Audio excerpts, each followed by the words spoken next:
Halo kelas, hari ini kita akan membahas paradigma, peta, dan perkembangan teori komunikasi. Pertama-tama, apa sih arti paradigma dalam penelitian komunikasi?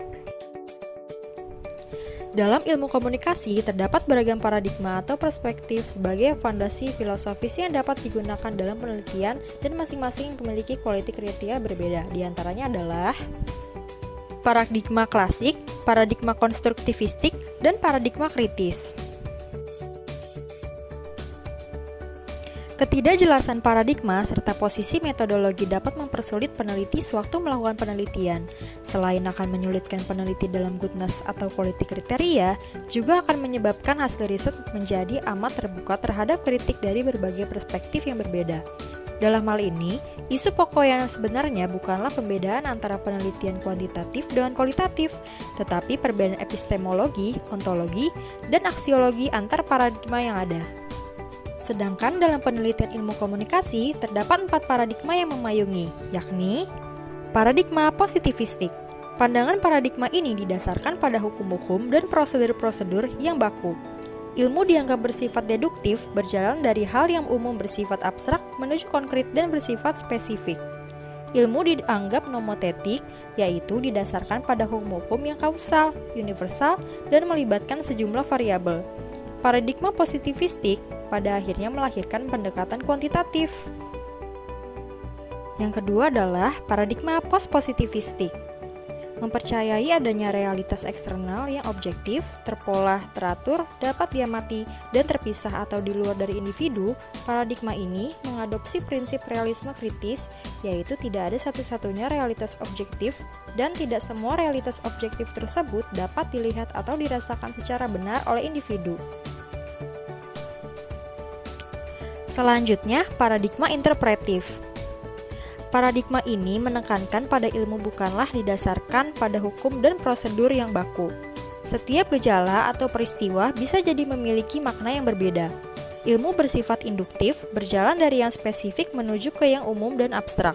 Ilmu bersifat ideografis, artinya ilmu mengungkap realitas melalui simbol-simbol dalam bentuk deskriptif. Pendekatan interpretif pada akhirnya melahirkan pendekatan kualitatif. Yang terakhir adalah paradigma kritis. Paradigma ini mau mencoba memperbaharui dan merekonstruksi teori yang membebaskan manusia dari manipulasi teknokrasi modern.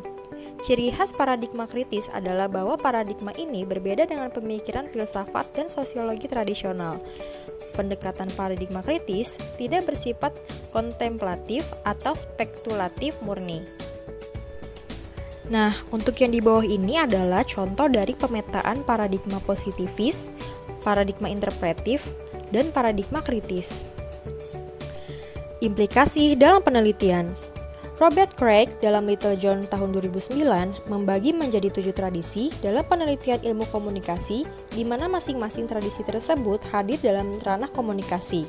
Keseluruh tradisi yang dibangun Robert Craig dalam Little John membelah penelitian menjadi lebih spesifik, dan hal tersebut perlu dilakukan mengingat perkembangan ilmu komunikasi yang cepat dan dipengaruhi dinamika sosial seperti penggunaan teknologi komunikasi, revolusi industri, dan politik global. Dan ketujuh tradisi tersebut dimulai dari sebagai berikut.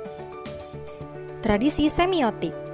Semiotik melibatkan ide dasar yang menegaskan bahwa makna hadir sebagai hasil keterkaitan di antara 3 hal, benda, manusia, dan tanda. Salah satu tokoh tradisi ini adalah Charles Saunders Peirce dalam Little John, yang mendefinisikan semiosis sebagai hubungan di antara tanda, benda, dan arti.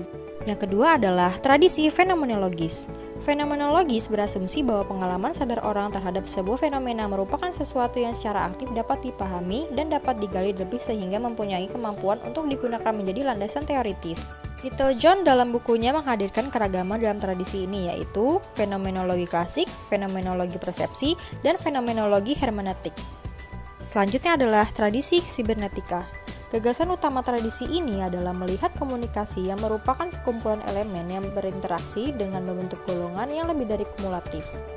Akhirnya, sibernetika adalah tradisi dengan wilayah kajian yang memfokuskan diri pada arus putar 2 arah dan aktivitas pengendalian dengan menitikberatkan kepada ketidakterbatasan kekuatan. Keempat, tradisi sosiopsikologis.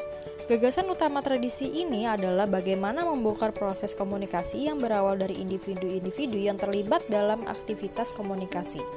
Bagaimana individu tersebut membuat rencana atas strategi pesan, bagaimana komunikan sebagai penerima memproses isi pesan, dan efek pesan dalam individu. Aktivitas manusia dalam memproses informasi dibagi ke dalam 3 cabang besar, yaitu perilaku, kognitif, dan biologis. Kelima, tradisi sosiokultural. Tradisi ini memilih untuk mengutamakan fokusnya dengan cara memperhatikan segala bentuk interaksi antar manusia menjadi hal yang utama ketimbang menyaksikan karakteristik individu tersebut. Sebuah tempat dalam tradisi ini hadir di mana segala bentuk nilai budaya, makna, lakon, serta aturan menjadi sebuah area bertumbuhnya tempat tersebut yang dikenal dengan interaksi. Keenam, tradisi retorika. Gagasan utama dari tradisi retorika adalah penemuan, penyusunan, gaya penyampaian, dan daya ingat di mana kesemua itu adalah elemen-elemen dalam mempersiapkan sebuah pidato. Perkembangan tradisi ini dipengaruhi oleh perkembangan zaman dan ilmu pengetahuan di mana tradisi ini tumbuh dan berkembang. Periode tersebut menjadi pijakan penting dalam perkembangan tradisi ini yang dimulai dari periode klasik, pertengahan, renaissance, pencerahan, dan kontemporer. Terakhir, tradisi kritis. Gagasan utama dalam tradisi ini adalah untuk memahami sebuah pola aturan yang sudah baku dan dianggap benar, bangunan kekuatan, dan keyakinan atau ideologi yang memonopoli kaum sosial dengan menghadirkan pandangan tertentu atas minat yang dibangun atas kekuatan yang menekan kelompok minor.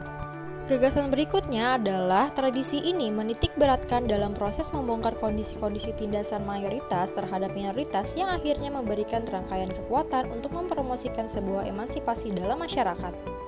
Selesai, terima kasih sudah menonton.